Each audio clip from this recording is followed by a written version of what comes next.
les gens peuvent me poser la question, pourquoi la prière d'un consacré?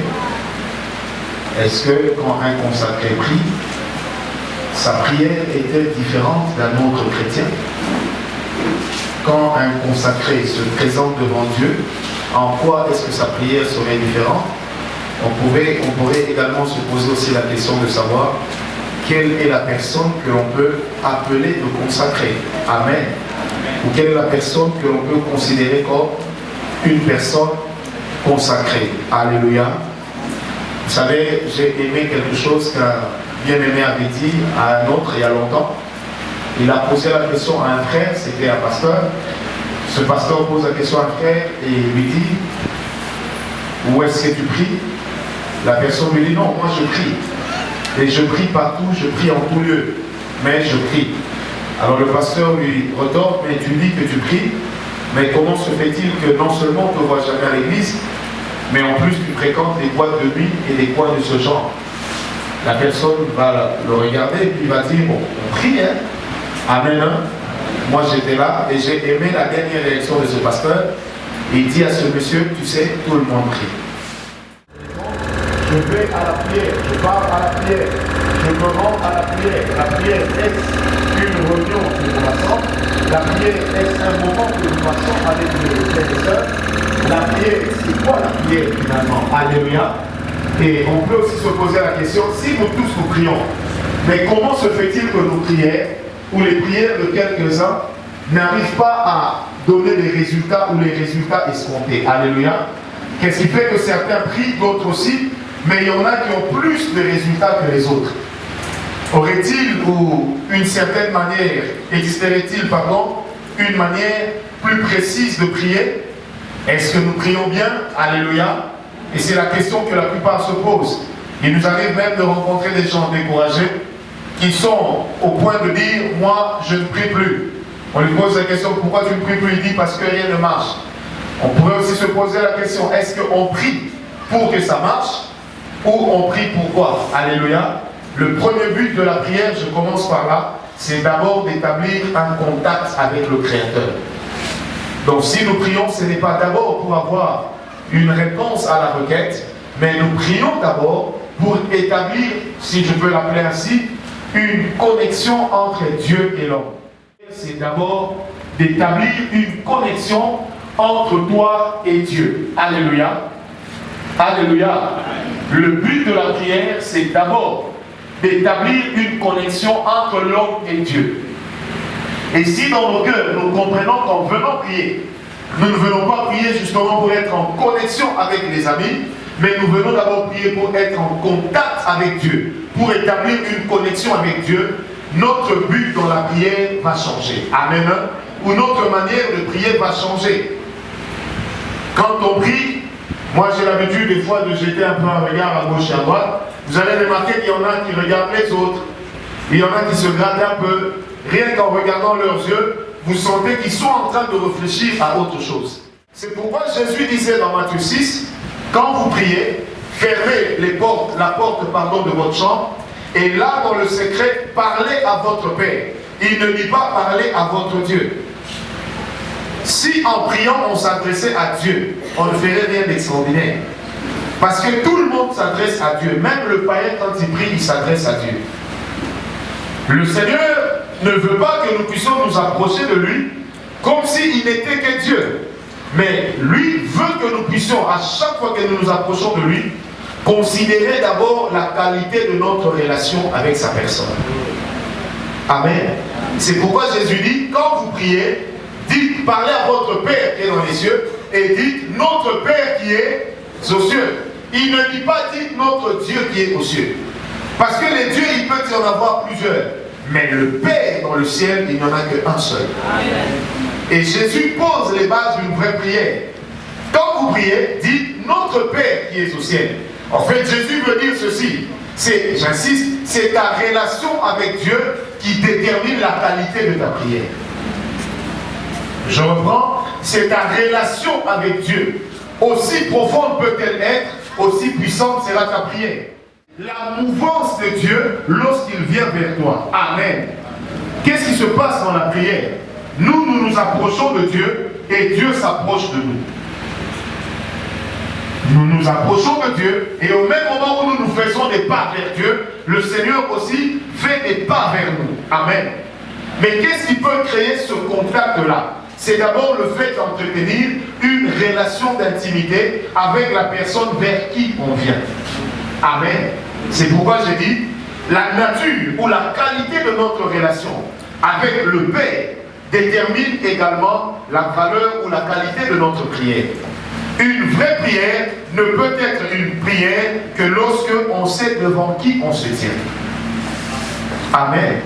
Celui qui parle à Dieu parlera d'une certaine manière. C'est comme ça qu'il y en a en trébuchant qui disent hey, Seigneur, alléluia.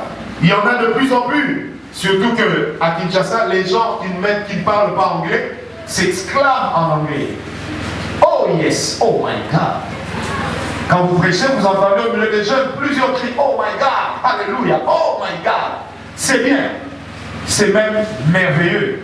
Mais il est écrit, tu ne citeras pas le nom de l'Éternel, ton Dieu, en vain. Le nom de Dieu ne peut pas être cité sur le coup d'une émotion. Ça doit être cité sur le coup d'une relation. Quand la relation est profonde avec la personne du Père, le fait de citer le nom du Père, ou de citer même le nom de Dieu, qu'est-ce que ça fait? Ça nous rapproche, ça titille en nous. Amen. Quand une personne est amoureuse d'une autre, même si vous avez les yeux fermés, en sentant l'odeur de son parfum passer à côté de vous, qu'est-ce qui va se passer? Ça va faire jaillir en vous quelque chose. Vous sentirez que votre cœur se met à battre. Hier, je parlais à mon époux, je lui ai dit, je ne sais pas comment je réagirais quand tu m'as rentré une trop longue absence. Amen. Est-ce que vous me comprenez? Pourquoi ça? Parce que quand une personne est amoureuse d'une autre, le but poursuivi c'est lequel? On soit ensemble et qu'on ne se quitte pas. Pourquoi? Parce qu'une relation profonde nous poussera toujours à vouloir demeurer ensemble. Une introduction. Amen. La relation a subi un coup. C'est pourquoi on n'a plus envie d'être avec l'autre. On n'a même pas envie de la regarder. Quand le téléphone sonne et que son numéro apparaît, la personne vous énerve encore plus. Mais quand on est amoureux, parce qu'il y a une différence entre aimer quelqu'un et tomber amoureuse d'une personne. Amen. Mais quand on est vraiment amoureux d'une personne, on a envie d'être avec elle. On a envie d'entretenir cette relation. On a envie de cette proximité. C'est pourquoi on dit toujours deux personnes qui s'aiment. S'ils restent trop ensemble isolés, une bêtise peut vite arriver. Non pas parce qu'ils l'ont programmé, parce que tout simplement, le fait d'être amoureux d'une personne fait que naturellement certaines barrières, même dans la pensée, tombent. Est-ce que vous me comprenez? Il y en a plusieurs qui prient, mais il y en a très peu qui voient Dieu. Je vais faire moi une introduction douce, parce qu'il y a des choses compliquées que je dirai demain et après-demain. Alléluia. Prenez avec moi Hébreux 11:6. Et qu'il récompense ceux qui le cherchent. J'ai lu ça dans la version grecque avant de venir. La Bible dit ceci, la dernière partie, la partie B de ce verset. Il faut que le cherchant de Dieu sache que Dieu est et qu'il le rémunère parce qu'il le cherche. Est-ce que vous me comprenez? Donc Dieu tel qu'il est là, il n'a pas de l'argent à donner à tout le monde, si je peux le dire ainsi. Mais quand quelqu'un le cherche, le Seigneur se rendant compte qu'il est cherché, en ce moment-là, il se transforme en rémunérateur. C'est comme pour dire, quelqu'un peut chercher Dieu, mais parce qu'il ne croit pas pouvoir le trouver, Dieu ne sera pas pour lui un rémunérateur. Est-ce que vous me comprenez? Amen. Alléluia. Et il y a une grande différence entre chercher Dieu et rechercher Dieu. Il y a des gens qui prient encore en recherchant Dieu. Pourquoi? Parce que Dieu pour eux est toujours un mythe, c'est-à-dire quelqu'un qui est trop caché. Et comme le disent les Écritures, dans Ésaïe 45, le prophète Ésaïe dit, mais Seigneur, je sais que tu te caches, mais Dieu dit, ce n'est pas en vain que j'ai demandé à Israël de me chercher. Il n'a pas dit que j'ai demandé à Israël de me rechercher, parce que Dieu n'est pas une théorie, il est une vie. Beaucoup. Parce que l'amour coûte un sacrifice. Et quand on prie et qu'on s'approche de Dieu, il y a tout un système de sacrifices, dont le plus grand est lequel? Croire en quelqu'un que tu ne vois pas. Pourquoi les hindous nous traitent de fous? Eux, ils ont Maitreya, ils ont Krishna, ils ont Shiva, ils ont Bouddha. Ils ont les livres de Confucius et les livres écrits par tous ces grands philosophes. Mais nous, qu'avons-nous? Nous n'avons qu'une Bible de quelques pages. Et qu'est-ce qui nous prouve que notre Dieu existe? Rien du tout. Mais nous sommes convaincus qu'il existe et c'est suffisant. Amen. Et c'est pourquoi Dieu dit, sans la foi, il est impossible de lui être agréable. Donc même la prière est basée d'abord sur la foi. Et en ce moment, la foi devient un effort. Et c'est quoi l'effort? Je ne vois pas Dieu, mais je viens vers lui. Plusieurs échouent. Pourquoi même ce soir? Ils ont prié. À un certain moment, ils ont eu l'impression que le ciel était des reins au-dessus d'eux. Ils priaient, rien ne marchait. Et puis ils se sont dit, Dieu m'a abandonné. Je voudrais dire ceci, la recherche de Dieu n'a rien d'une superstition. Et la recherche de Dieu n'a rien d'une théorie philosophique. Elle est d'abord l'histoire d'un cœur qui bat pour un autre. Et ce soir, ma prière, c'est que Dieu nous transforme en amoureux, que nous puissions tomber amoureux de Dieu. On en a parlé hier. Il disait, Seigneur, enseigne-moi tes voies, enseigne-moi ta parole, afin que je ne puisse point pécher contre toi. Et dans une autre version, on dit, afin que je ne me tienne pas éloigné de toi. Donc le but de ces gens était lequel? Rester avec Dieu, vivre avec Dieu. Alléluia. Et c'est pourquoi David pouvait dire, Seigneur, un jour dans ta présence vaut mieux que 1000 ailleurs. Ça ne veut pas dire que David avait eu la vision de l'enfer et il a préféré la vision du ciel. Non. Mais ça veut simplement dire ceci. David avait atteint le niveau de tomber quasi amoureux de Dieu. Et rien ne comptait dans sa vie plus que Dieu. Et David voulait être plus avec Dieu qu'avec ses multiples femmes. Pourquoi? Parce que pour lui, le Seigneur était un amour parfait. Et quand nous disons Dieu est amour, enlevons un peu l'idée de la bonté. Généralement, quand nous disons Dieu est amour, nous pensons au fait qu'il nous donne le souffle, n'est-ce pas? Nous pensons au fait qu'il nous donne de quoi manger, de quoi nous vêtir. Nous pensons au fait qu'il nous protège dans la santé. Non, ce n'est pas ça seulement. Mais quand nous disons Dieu est amour, c'est d'abord dans le potentiel de vivre avec nous. Le grand Dieu qui quitte le ciel pour communier avec l'homme, pour entretenir une relation personnelle avec l'homme. Amen. Pour une relation personnelle. Et dans Osée 6.3, Osée 6.3, la Bible dit ceci, connaissons, virgule, et cherchons à connaître l'Éternel. Ça, c'est l'un des versets que j'aime le plus. Quand vous lisez ce verset, dans la version originale, la Bible dit ceci, pénétrons, virgule, et cherchons à pénétrer l'Éternel encore plus. C'est un peu comme si le prophète Osée considérait Dieu comme un puits. Et il se dit, si nous plaçons un pied, il faut que nous puissions laisser toute la jambe entrer. Et si aujourd'hui nous avons atteint Dieu à ce niveau, demain cherchons à l'atteindre à ce niveau. Et le surlendemain, cherchons à atteindre Dieu jusqu'ici. Et un autre jour, cherchons à être submergés dans la présence de Dieu. Alléluia. Donc la manière dont tu connais Dieu est bien, mais Dieu ne s'arrête pas qu'à ce que tu sais de lui. C'est pourquoi les anges sont avec lui depuis l'éternité, mais ils trouvent toujours une raison pour l'adorer. Tiens pas ton voisin là. On a dit de David un homme selon le cœur de Dieu. Mais David a tué, David a pris la femme d'autrui, David a fait tout ce qu'il a fait. Mais pourquoi Dieu a-t-il considéré que cet homme, malgré tous ses péchés, était quand même un homme selon son cœur? Parce que Dieu connaissait la sincérité du cœur de cet homme. Vous savez, la sincérité d'un cœur ne dépend même pas de la noirceur de votre péché. Ça dépend d'abord du désir que tu as de rencontrer ton Dieu. C'est-à-dire, quand je viens vers Dieu, je ne me considère pas comme une personne spéciale, mais je me considère seulement comme une personne à qui Dieu peut aussi faire grâce d'être avec lui. Vous savez, le fait de prêcher ici ne nous rend supérieurs en rien. Mais seulement quand je parle, je me rends compte combien moi aussi j'ai encore besoin de lui. Et chaque jour j'ai envie de lui dire, Seigneur, encore plus de toi dans ma vie, encore plus de ta personne dans mon cœur. Je veux une histoire avec toi. Ni les anges, ni même les démons ne me sépareront de l'amour de Dieu. Quand Paul dit ça, ça veut dire quoi? Que pour lui, il se méfie même des anges, mais il croit en Dieu.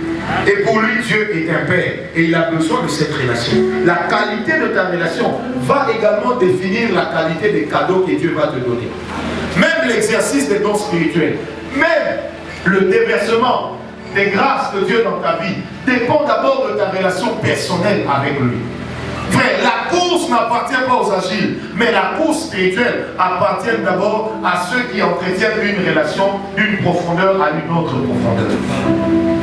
Et dans Psaume 42, verset 2 et verset 3, Alléluia, Psaume 42, verset 2, verset 3, celui qui a écrit ça, il dit, Seigneur, comme une biche soupire après tes torrents d'eau, ainsi mon âme soupire après toi. Et au verset 9, il dit, ainsi, un flot en appelle un autre au bruit de tes ondées. Oh my God. Au moins, je l'ai dit dans son sens. Parce que je parle de Père. Amen. Alléluia. Nous faisons souvent. Seigneur, comment ça va? Seigneur, oh les sorciers, les sorciers. Quand nous disons dans l'église, prions contre les célibats, les gens prient. Prions pour les finances, les gens prient. Si ici on publiait un jeûne de délivrance pour les familles, plusieurs jeûneraient. Mais si on publiait un jeûne de communion, très peu jeûneraient. Plusieurs me poseraient même la question, c'est écrit où? Et le jeûne de combat, c'est écrit où?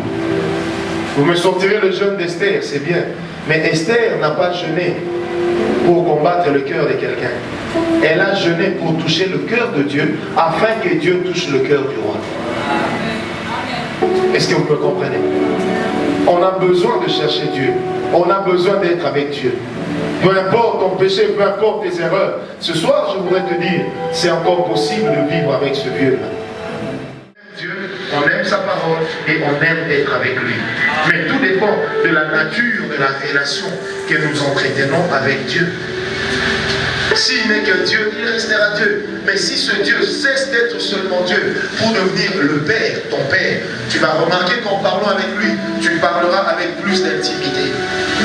Mais quand nous parlons à Dieu comme n'étant que Dieu, on a l'impression de parler à une personne éloignée, c'est-à-dire à une divinité tellement élevée, comme pouvait le dire David, Seigneur, aussi vrai que le ciel est éloigné de la terre, aussi vrai que l'homme est éloigné de toi. Amen. Ça, c'est quand on parle à Dieu. Mais quand on parle à un Père, on se considère premièrement comme membre de sa famille. Et le fait d'être de sa famille nous accorde certains privilèges. Et je parlais à un des nôtres aujourd'hui, je lui ai dit, tu ne peux pas savoir, c'est que le nom de ton père peut signifier dans la ville de Kinshasa. J'ai dit, quand toi tu parles avec ton père, tu ne vois en lui que ton père. Mais ceux de l'extérieur, au-delà de voir en lui un père, ils voient d'abord un homme qui est comme il est.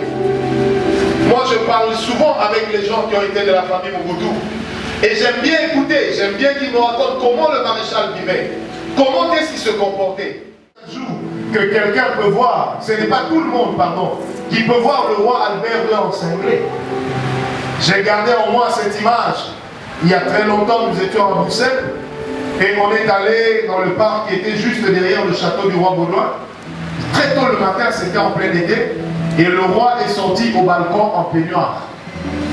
Je peux tout oublier, je n'oublierai jamais ça. Je crois que j'avais 13 ou 14 ans. Mais vraiment, je le regardais avec admiration. Et quand j'ai raconté aux gens que j'ai vu le roi, je n'ai jamais manqué de signaler que j'ai vu le roi, virgule, en peignoir. Donc le fait de dire que je l'ai vu en peignoir, j'avais l'impression que ça me donnait une longueur d'avance sur ceux qui avaient déjà vu le roi comme moi. Est-ce que vous me comprenez? Parce que j'ai vu le roi dans une tenue peu commode. Un homme peut dire à Dieu que je suis seulement un peu inférieur à toi. Parce que quand nos cœurs sont sincères dans la présence de Dieu et que nous cherchons Dieu comme un amoureux, qu'est-ce qui se passe? Il y a une attraction. Et cette attraction nous rapproche tellement de Dieu que, je vous assure, ça fait peur.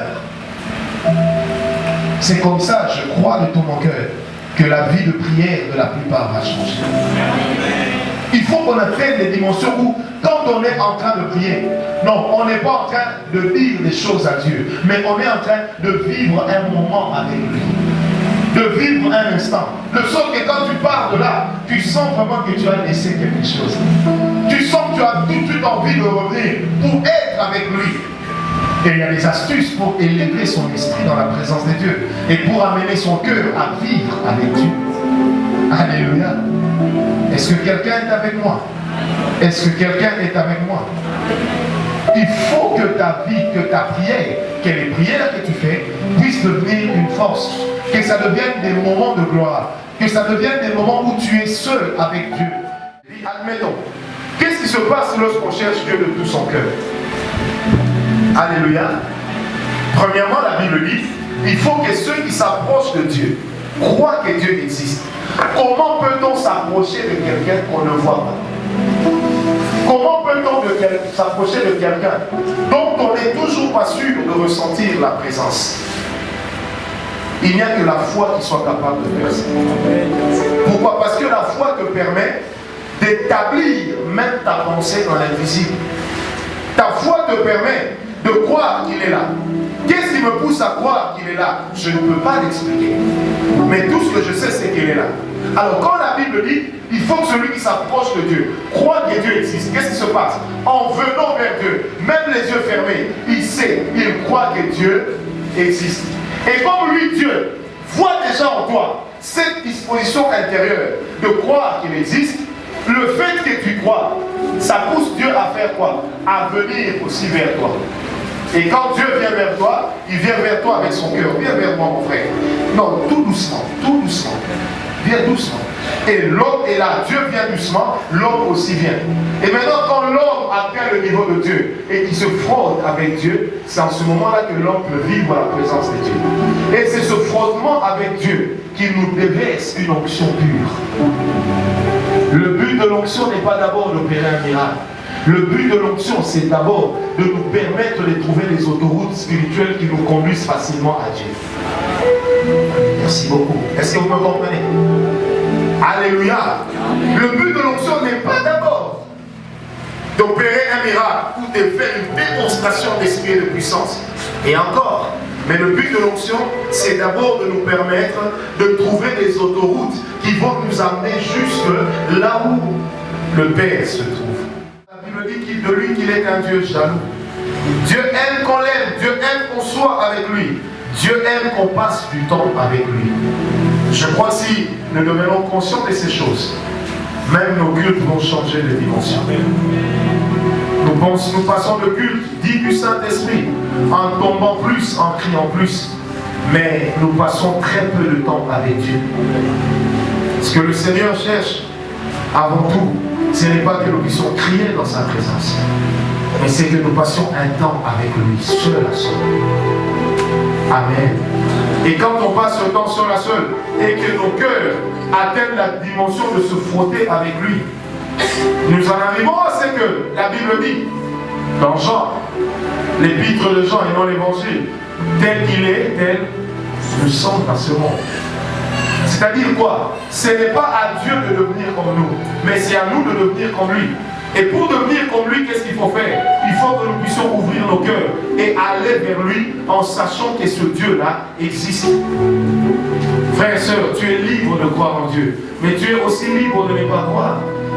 Si tu ne crois pas, c'est toi qui paies, mais si tu crois, c'est toi qui gagnes. Le fait de croire en Dieu n'ajoutera rien à Dieu. Le fait de ne pas croire en Dieu ne retranchera rien en sa personne. Dieu n'ira jamais en enfer pour s'y établir.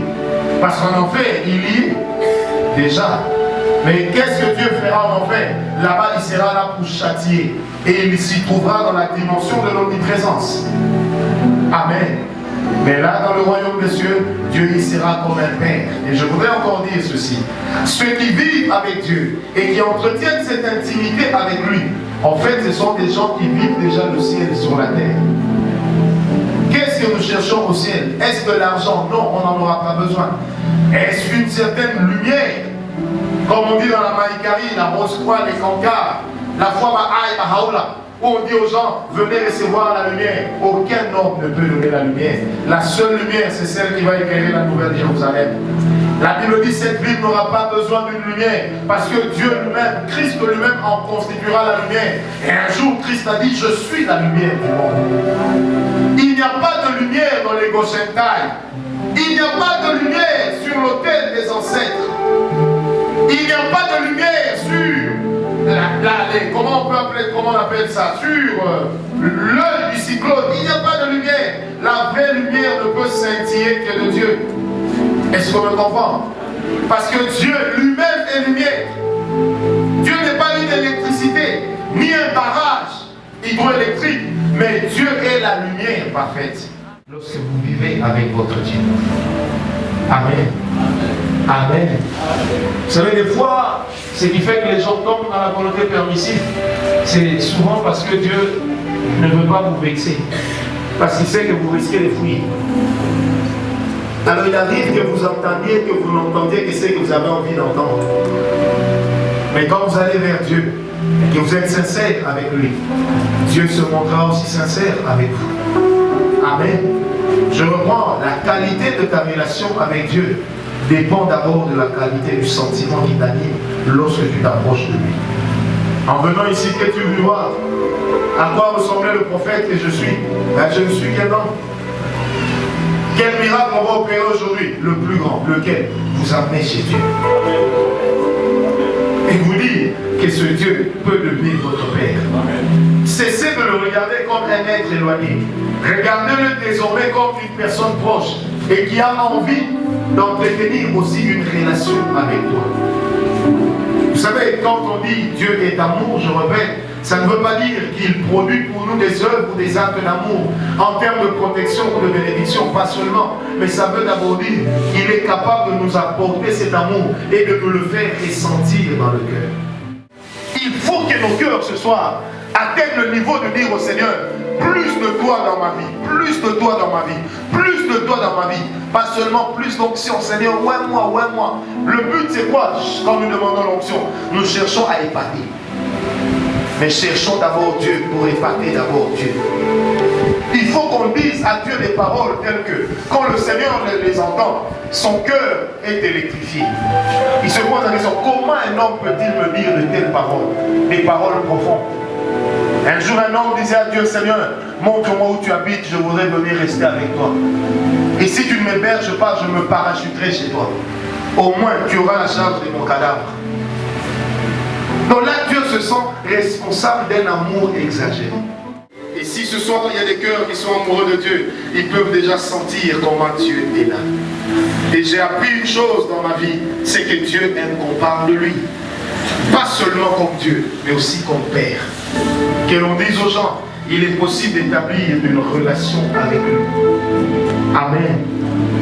Et je dis bien, c'est la qualité de la relation qu'on entretient avec lui qui nous amène au contact du sacré. Et quand nous sommes au contact du sacré, le sacré vient habiter en nous. C'est en ce moment-là qu'on peut dire de l'homme qu'il est un consacré. Est-ce que vous me comprenez? C'est qui un consacré? C'est un homme qui est en contact avec le sacré et dans lequel le sacré habite. Et c'est quoi le sacré? Le sacré, c'est tout ce qui permet à l'homme de vivre en paix avec Dieu. Amen. C'est tout ce qui permet à l'homme de vivre en paix avec Dieu. C'est ça le sacré. Là où le sacré ne réside pas, on ne peut jamais parler d'un lieu consacré. Que nous puissions croire qu'il existe. Et si nous croyons seulement le fait de croire et de nous approcher de lui, qu'est-ce qui va se passer? Il va ouvrir son cœur et là il va nous rémunérer comme produit que nous trouvons Dieu à la dimension de notre... nous trouvons toujours Dieu à la manière dont nous le cherchons. Si en venant vers Dieu, tu n'as besoin comme les fils de tonnerre qu'on a appelés, ces deux disciples de Jésus, qui eux, les fils du tonnerre, eux, voyaient seulement Jésus comme celui qui fait tomber la foudre, comme celui qui maudit le figuier. Et bien, ton Dieu est ça, celui qui maudit le figuier. Mais si ton Dieu est amour, la relation sera profonde avec lui. Vous savez, la capacité de Dieu ne peut jamais se cacher en dehors de sa personne. Qui a la personne a la capacité. Mais qui a la capacité sans la personne peut tomber dans la séduction. Et le but du démon de la séduction n'est pas de vous amener à avoir des yeux qui scintillent quand on vous regarde. Non.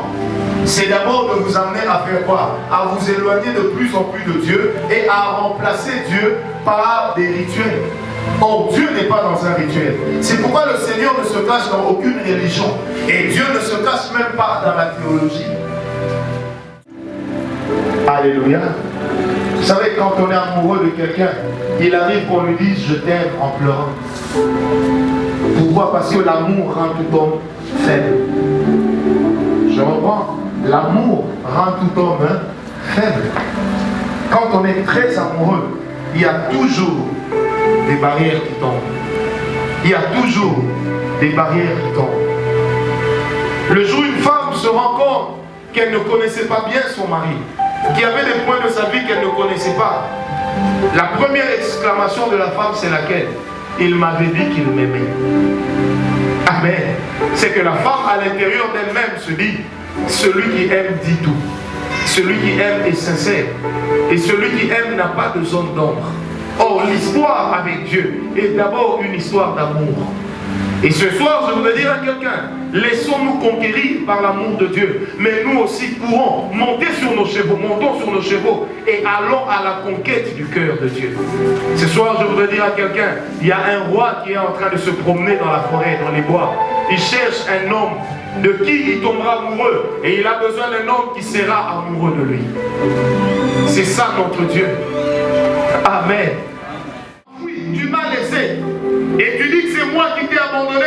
Et Dieu ajoute à Israël, eh bien, montre-moi la lettre de divorce par laquelle j'étais répudié. Parce que Dieu peut se fâcher, mais il ne retire pas son amour. Il dit, Israël, tu es pour moi une épouse. Montre-moi la lettre de divorce par laquelle j'étais répudié. Et dans Isaïe 63, verset 10, la Bible dit ceci, ils ont été rebelles à son esprit. Alors il s'est levé pour les combattre. Ils ont été rebelles à son esprit. Il s'est levé pour les combattre. Pourquoi? Parce que Dieu est amoureux de lui-même. Amen. Et Dieu veut que les cœurs des hommes et les cœurs des femmes ce soir puissent se river vers lui. Que nous puissions déverser tout notre dévolu sur le Seigneur et que nous puissions lui dire, Seigneur, encore plus de toi, je veux vivre avec toi. Vous savez,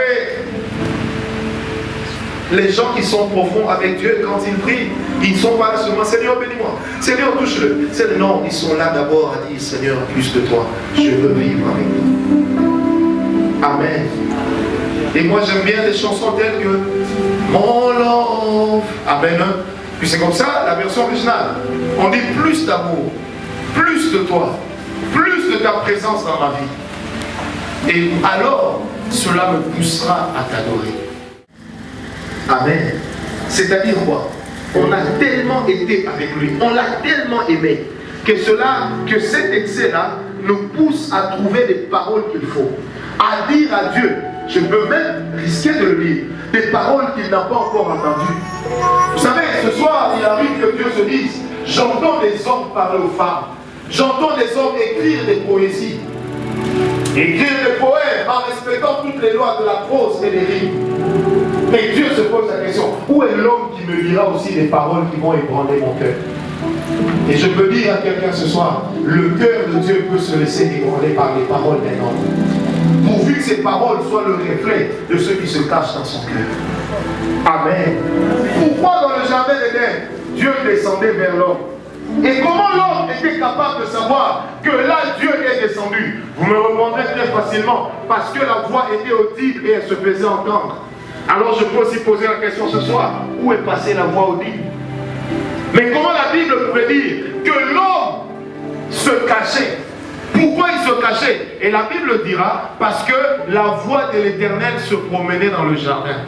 Comment l'homme pouvait-il repérer la promenade, si on peut le dire ainsi, ou la marche de la voix de Dieu? Parce qu'en tout homme, il y a toujours une boussole qui lui permet de reconnaître les voix de Dieu. C'est pourquoi la Bible dit, il a mis en l'homme la pensée de l'éternité. Mais pourquoi le grand Dieu quitte le ciel pour venir chercher l'homme dans le jardin d'Éden? En fait, quand on dit Dieu, venez dans le jardin d'Éden, Vicky, ça veut dire, donc Dieu concentrait sa présence comme un être humain pour venir rencontrer un homme. Et dans l'Apocalypse, la Bible dit, Dieu arrête la louange au ciel parce qu'il veut écouter les fils des hommes l'adorer. Amen. Vous savez, les anges n'ont pas été créés pour jouer notre rôle. Ils n'ont pas été créés pour nous remplacer. Et nous aussi, nous n'avons pas été créés pour les remplacer. Mais nous sommes des compagnons d'adoration. Nous sommes des compagnons d'amour. Alléluia. De même que Dieu, là où il est assis, il est entouré d'anges qui l'adorent, qui le louent jour et nuit. De même que là où Dieu est ici ce soir, il a besoin d'être entouré des hommes qu'il aime, des hommes qu'il adore, des hommes qu'il adore. Frère, plus tu aimes Dieu, plus tu vas attirer le sacré dans ta vie. Et quand le sacré se sera établi dans ta vie, qu'est-ce qui va se passer? Tu seras mis à part. C'est pourquoi Balaam dira dans Nombre 22, on lui dit, on t'a appelé ici pour maudire Israël. Mais comment ne parviens-tu pas à le maudire? Écoutez ce que Balaam dira. Il dit, Balaam, je viens pour le maudire. Mais je n'y arrive pas. Pourquoi? Parce que c'est un peuple qui a sa demeure à part. Ça veut dire au milieu des nations, Israël n'est pas là. Donc j'applique tout ce que j'ai appris sur l'art de la malédiction. Mais ça ne marche pas contre Israël. Pourquoi? Parce qu'il a sa demeure à part. Et être mis à part veut dire être consacré, être dédié, être offert. Alléluia. L'homme qui est amoureux de Dieu, il se met à part pour Dieu. Seigneur, plus de toi et rien que toi dans ma vie. Frère, je voudrais dire une parole terrible. Nous devons amener notre vie à une dimension où nous ne prions pas pour que Dieu nous donne, mais nous prions pour que Dieu se donne. Est-ce qu'on me comprend? Nous devons arrêter de prier pour que Dieu nous donne. Il nous a assez donné. Mais prions maintenant pour que Dieu se donne à nous. Or, je sens dans mon cœur qu'il y a un cœur qui va être ébranlé. Parce qu'il va rencontrer son Dieu. Tu as beaucoup parlé à Dieu. Tu as beaucoup prié, c'est bien. Mais il est resté si loin de toi. Pourquoi? Parce que tu avais plus de problèmes que l'amour pour lui. Et il arrive que Dieu en ait marre des problèmes. Il arrive que Dieu en ait marre. Il arrive que Dieu se fatigue d'écouter nos requêtes.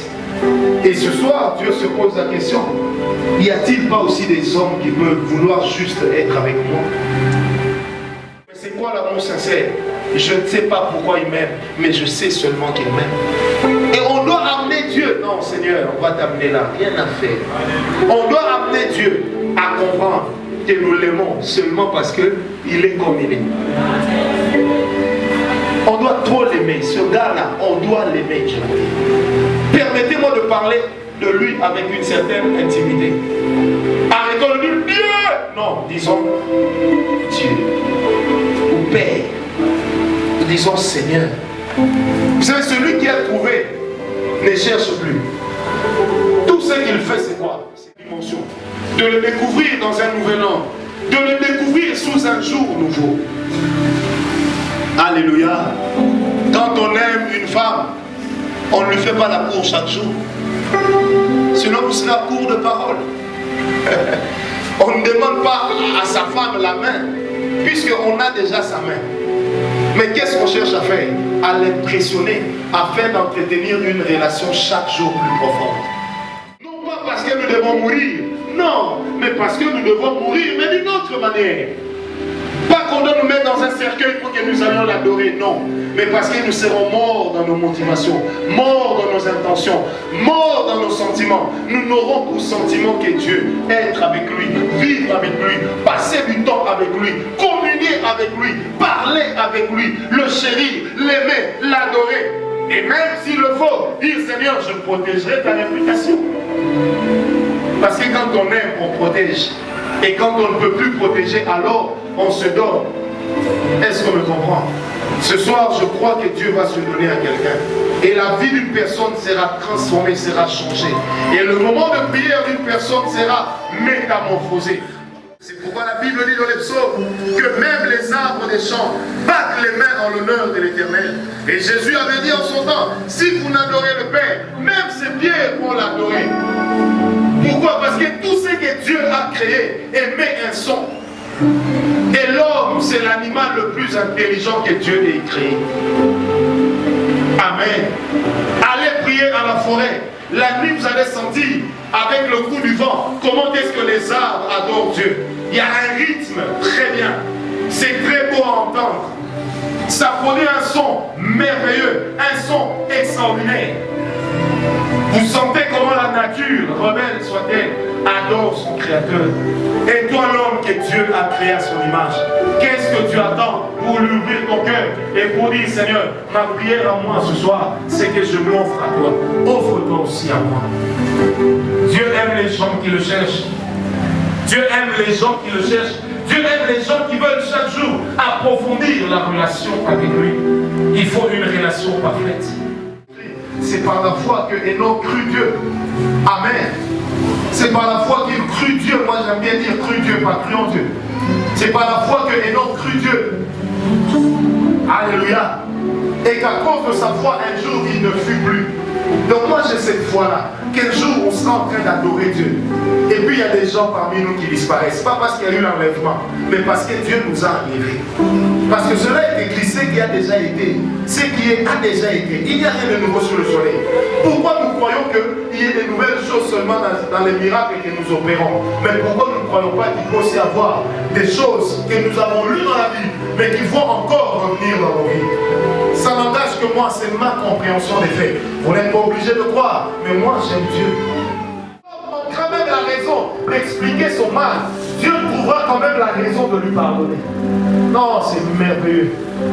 Nous devons être avec ce Dieu. Nous devons vivre avec ce Dieu. Vous savez, c'est comme ça que les grands moments des services ne se préparent pas forcément dans des grands moments de combat. Ça se prépare d'abord dans les grands moments d'intimité. Là où l'homme est seul avec Dieu. Comme disait Kenneth Hagin, avant chaque service, je passe 2 heures avec Dieu. Donc je passe des heures où je suis seul avec lui, où je converse avec lui. 2 heures où je lui parle. Des choses extraordinaires. Et lui-même dit, quand je viens faire mon service, Dieu est tellement présent qu'il suffit que je dise une parole et les choses changent. Nous prêtons des fois attention à ce que Dieu fait au lieu de prêter attention à ce que Dieu est. La base de la prière, ce n'est pas ce que Dieu peut faire, mais c'est d'abord ce que Dieu est. Et c'est pourquoi la première révélation que nous avons dans la vie n'est pas la révélation du sacerdoce, n'est pas la révélation du miracle, n'est pas la révélation de je ne sais quoi, mais c'est d'abord la révélation de la sainteté de Dieu. Parce que Dieu ne se cache que derrière sa sainteté. Et en Dieu, il n'y a pas plus grand que sa sainteté. Sa puissance est contenue dans sa propre sainteté.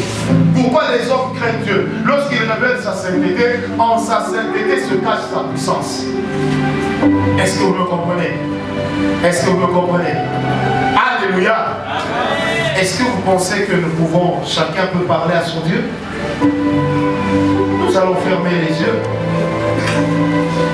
Que chacun prenne la position qu'il trouve la meilleure. Et nous allons parler à Dieu.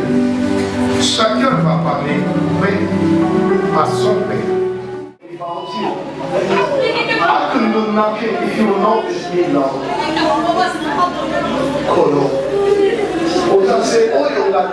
De l'oxygène et de l'hydrogène.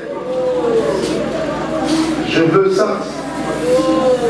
Je veux ça. Je veux ça. Je veux ça.